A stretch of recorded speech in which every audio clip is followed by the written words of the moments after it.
I am delighted to introduce our new series, Dubai Area and Community Guides, to be published weekly. This series is designed to provide comprehensive and insightful details about the various and numerous distinct parts of Dubai, directly from the perspectives of those who live, work and enjoy all that this remarkable city has to offer. So welcome to our podcast, Area Guides again today. Hope you're enjoying them. Again with Lisa, who's very informative. She stays in Dubai and I'm in the UK. And today we're going to talk about JVT. So where is JVT and what does it stand for? So JVT is right opposite JVC, and JVT stands for Jumeirah Village Triangle. So we've got the circle, which is a circle, and the triangle, which is a triangle.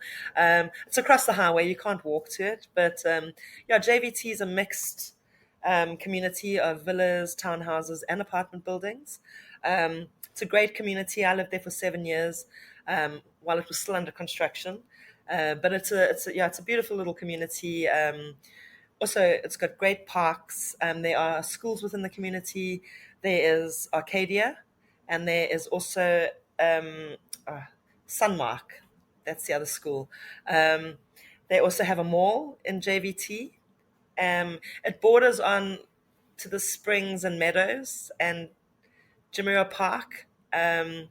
So that's sort of the location. So you drive out of JVT and you go through towards the Springs, and then Jumeirah Islands is there and Jumeirah Park. So it's close by to all those locations where there's also a lot of schools. But JVT is mixed with individuals and families once again. It's a great place to have pets. When I lived there, I had a dog, and we used to meet in the park every afternoon, and everybody that lived in that community would all gather together with our dogs, and they'd all run around the park off lead, which was great. It's a great family, even individual, single people live there as well.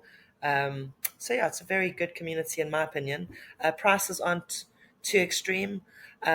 Much like JVC, it's also a Nakheel development. Obviously JVC started as Nakheel. JVT is Nakheel. They do have a few different apartment buildings in there that have, I think developed by the people, but on the whole, it's a Nakheel development. So therefore the price is a bit more reasonable actually. Yes, correct. But there's one thing, they don't have, both JVC and JVT don't have a tube or metro link, do they currently? That's correct. No, they don't. So it's taxi or car. Yeah, so it's either the bus to the nearest metro or the car. So that's one thing to consider and remember. But everyone I know that lives there is quite happy with the area. Yes, honestly, I loved it. I was in a 2-bedroom villa, then I moved to a 1-bedroom townhouse. It was beautiful, upstairs, downstairs, cute little garden. It's perfect for one person or even a small family, like a couple with a newborn or a toddler. The 1-bedroom townhouses are great. The 2-bedroom villas are a little bit oddly designed because they're actually only 2 bedrooms, but they're usually on these huge plots of land. So you've got this huge garden and it's a 2-bedroom villa, which makes no sense. But I've lived in both, and I love great life living in both of them. Obviously, the bigger your garden, the more your DWA bill is, because you've obviously got to water your grass if you don't have fake grass. Oh, okay. Interesting. Yeah. But that's good to know. I didn't know that. So huge plots of land. Seriously, a lot of people have actually extended their properties. So the 2-bedroom villas, some of them are made into 6 bedrooms. Some of them have converted like the upstairs area into an additional bedroom, where a lot of people use it as an office space. Lots you can do with those 2-bedroom villas if you want to extend. And so that's a good idea then, to buy possibly a secondary old 2-bedroom villa. And if Nakheel is allowing these changes to be done, that means that's a good thing, because obviously the master developer controls what you can and can't do in a similar way to the councils do in this country. Yes, correct. So if they've got precedent set, then that's a good thing. Yeah, we used to have a pergola attached to the second 2-bedroom villa I stayed in.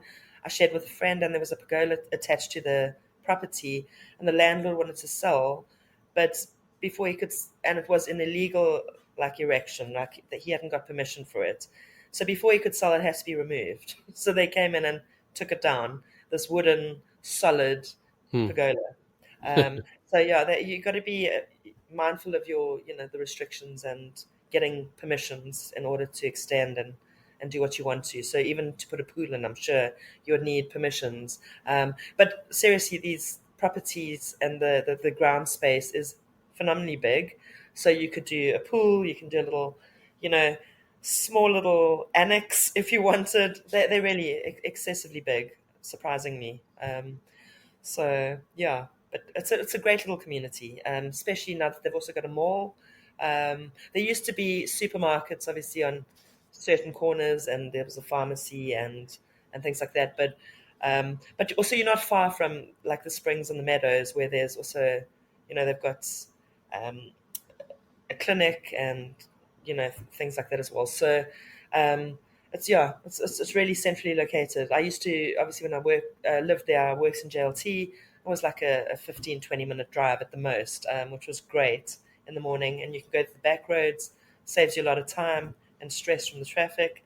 So yeah, very central location as well to a lot of the popular and busy communities. No, great. It's obviously with Dubai South growing, this is being central. Yes, It's quite good. It's quite a good location. So 100%. thank you, Lisa, for that. And if there's any Very well. questions, please drop us a line, and we'll be happy to answer them. Perfect. Thanks, Topesh. Thank you. I hope you enjoyed today's guide, and do take a moment to share and follow us on our respective platforms. Your encouragement and promotion help us reach a wider audience and enable us to enhance the quality of our offerings.